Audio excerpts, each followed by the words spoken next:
Okay. ఈ మధ్య కొత్త ఎంపీ స్థానాలకి కొత్త వాళ్ళందరినీ అన్ని పార్టీలు తీసుకొస్తా ఉన్నాయి. మీ పార్టీలో ఎవరికైనా కొత్తోళ్ళకి ఇస్తున్నారా స్థానాలు ఈ 16కి 17కి ఉన్న వాళ్ళని ఆల్మోస్ట్ అందరూ తెలిసిన వాళ్ళే ఉన్న వాళ్ళే. ఇప్పుడు కాసాని జ్ఞానేశ్వర్ గారు అనేది ఉన్నప్పటికీ బీసీలకు చాలా బలంగా కొట్లాడిన నాయకులు, ప్రతి ఒక్కరూ తెలిసిన వాళ్ళే.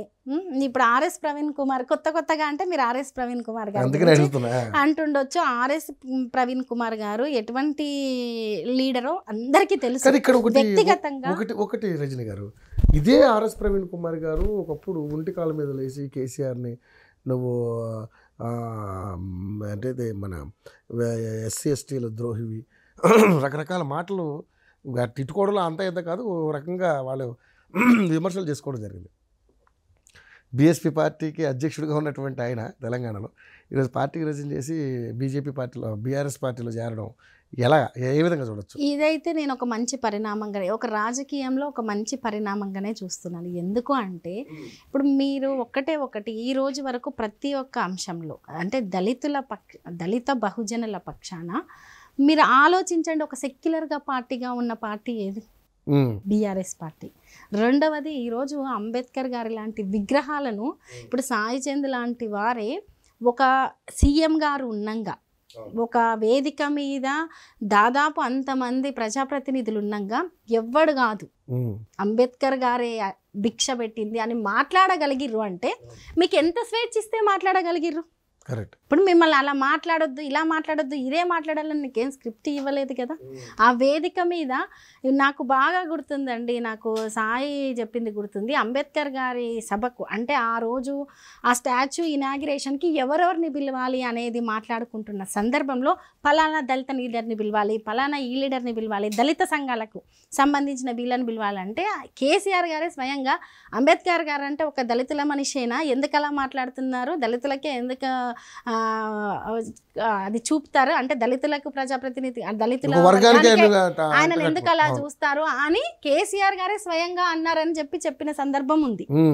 అంటే మీరు ఇప్పుడు దళిత బంధు విషయంలో కావచ్చు, అంటే ఈ రోజు వరకు దేశంలో దళితులకు ఈ రకంగా ఆర్థిక సాయం చేద్దామని చెప్పేసి ఆలోచించింది ఎవరన్నా ఉన్నారా? ఇలా అనేక సందర్భాలు ఆలోచనలు ఎన్నో చేయొచ్చు రజని గారు, కానీ ఇంప్లిమెంటేషన్ ఎక్కడ ఫెయిల్ అయ్యారు? ఒకటండి, కరెక్టే, 10 లక్షలు ఒకటేసారి అందరూ లబ్ధి పొందుతారనేది ఉండదు. సంక్షేమమైనా సరే లేకపోతే పాలన అనేది నిరంతరంగా జరిగేది. ఈ రోజు ఈ కుటుంబానికి లబ్ధి అంటే ఈ రోజు ఈ కుటుంబానికి జరిగితే రేపు ఇంకొక కుటుంబానికి, రేపు ఈ రోజుతోటే ఆగిపోదు కదా ఇది. ఇప్పుడు రైతు బంధు అనేది ఈ రోజుతోటే ఆగిపోదు, ఇంకోటి ఈ రోజుతోటే ఆగిపోదు కదా. సో నిరంతరంగా జరిగేది. అట్లా నిరంతరంగా చేసే క్రమంలో ఆర్థికంగా లేకపోతే ఇప్పుడు ఒక జనరేషన్కి ఒక నెక్స్ట్ జనరేషన్కి ఏంటంటే బిజినెస్ థింకింగ్ ఉండొచ్చు, ఇంకేమన్నా చేసుకుందామన్న ఆలోచన ఉండొచ్చు. కాబట్టి వాళ్ళకు ఫైనాన్షియల్గా కొంత సపోర్ట్ వస్తే వాళ్ళ తెలివికి వాళ్ళు పదును పెట్టి ఏదో రూపంలో బిజినెస్ రంగంలో అట్లా మొట్టమొదట ఆలోచించింది అది. సరే, అది తర్వాత కొద్దిగా అటు ఇటు అయిన సందర్భాలు కూడా కొన్ని వింటున్నాం మనం. ప్రత్యక్షంగా నేనైతే కళ్ళతో చూడలేదు కానీ వింటున్నాం.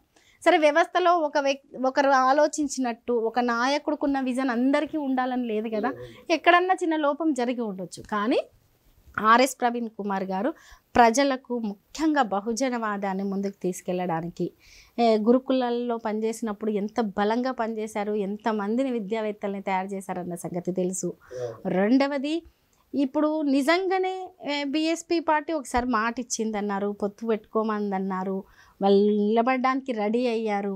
మరి ఆయన అంతదిగా ప్రజలకు నేను ఏదో ఒకటి చెయ్యాలని సర్వీస్ వదులుకొని వచ్చి అంత బలంగా ఇప్పుడు ఈరోజు సాయి చంద్ నేను ఏదో ఒకటి చెయ్యాలి, నేను ఇంత కష్టపడి వచ్చాను అని చెప్పి మధ్యలో ఇంత అదైతే నేను ఇంత బలంగా మూవ్ అయినప్పుడు ఆయన కూడా ఏదో ఒకటి చెయ్యాలనే కదా ఆ వర్గ ప్రజలు కావచ్చు లేకపోతే ఆర్థికంగా వెనకబడ్డ వర్గాలకు కావచ్చు నేను ఏదో ఒకటి చేయాలని వచ్చిన వాళ్ళకి ఒక అవకాశం ఇవ్వడంలో తప్పేముందండి? తప్పలేదు. కాకపోతే ఒక పార్టీ అధ్యక్షుడిగా ఉండి ఆ నిర్ణయం తీసుకోవడం అనేది కాస్త కొంచెం అంటే ఇప్పుడు ఆయన ఆ పార్టీని నమ్ముకుని చాలామంది కార్యకర్తలు ఉన్నారుగా, ఆ పార్టీని నమ్ముకుని చాలామంది ప్రజలు ఉన్నారుగా, ఆ పార్టీని నమ్ముకునే ఏదైతే సామాజిక వర్గాల్ని దృష్టిలో పెట్టుకుని అధికార పక్షంలోకి వెళ్ళి లేదు వాళ్ళు ఏమన్నా ఇస్తామంటే అటువంటి ప్రలోభాలకు లొంగి అవి తీసుకొని అలా ఉంటే ఒక రకంగా ఆలోచించాలి. ఇప్పుడు సెక్యులర్ పార్టీ ఎక్కువగా పేద వర్గాలకు, దళిత బహుజన వర్గాల గురించి ఆలోచించే పార్టీ. అంటే పొత్తు గురించి ఆలోచించారు ఫస్ట్. అది పొత్తని మాట ఇచ్చారు, ఆ తర్వాత మాట తప్పడం, ఇట్లా ఈ ఒకటనేది జరిగింది. కాబట్టి నాకు నేనుగా వ్యక్తిగతంగా నా సర్వీస్ను వదులుకొని నిస్వార్థంగా నా సర్వీస్లో ఉన్నప్పుడు కూడా నేను చేసిన పనితీరు చూశారు. రాజకీయ రంగంలో ఇంకా బలంగా పనిచేయగలనని చెప్పి బయటకు వచ్చిన సందర్భంలో మరి నా మాటకో నేను చెప్పిన దానికో విలువ లేనప్పుడు రేపు భవిష్యత్తులో వీళ్ళ గురించి ఇంకేదన్నా కొట్లాడడానికి పోతే ఏముంటుంది? ఉండకపోవచ్చు.